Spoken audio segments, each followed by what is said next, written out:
I think everything, when you talk about the city of Cleveland, starts with leadership. So the mayor actually appoints the CEO, and the mayor actually appoints the school board. So if you see failure in the schools, then it first starts with the top, which is the mayor's office.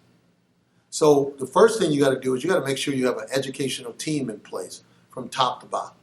And that's what we're going to do first and foremost. Secondly, you got to go back and you got to diversify the educational system. That's why I've said if we got a vocational school on the west side, we've got to work as hard as we possibly can to put a vocational school on the east side. Why? Every child's not going to go to college. But those that want to go to college, we've got to ensure that they get the best education in those school systems. But those that don't want to go to college, we've got to make sure that we have a vocational school in place both east and west to ensure that happens. You think about what we had before. We had Aviation High School. We had Max Hayes. We had all these other opportunities for our young people in the city of Cleveland. But I'll go back to safety again.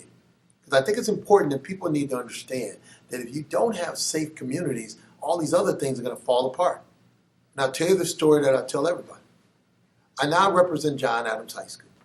And John Adams High School now will have 3 schools in there. One of the schools is Bard College. Bard College is out of New York.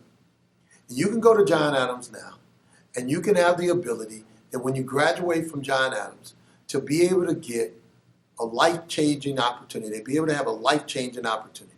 What is that life-changing opportunity? It's an opportunity to graduate from John Adams with an associate's degree. Imagine it. A family, poor family from Mount Pleasant, Union Miles, to be able to say, I went to John Adams, and I got a college degree free of charge. Think about what that does. It helps that child to be able to get a better job and be able to put more money in their pocket because they have a college education. What does it do for their family?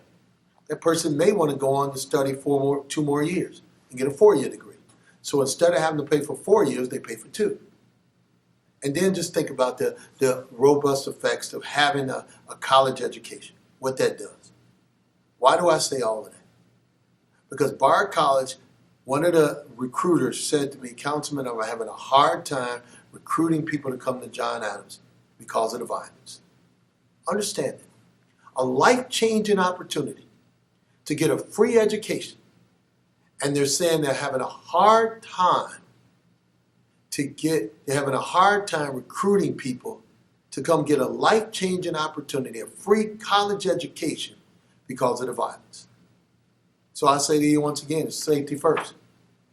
All these things don't matter if we don't create safe neighborhoods, if we don't create safe communities.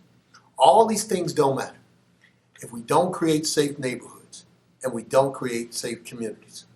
And that's why we call it safety first.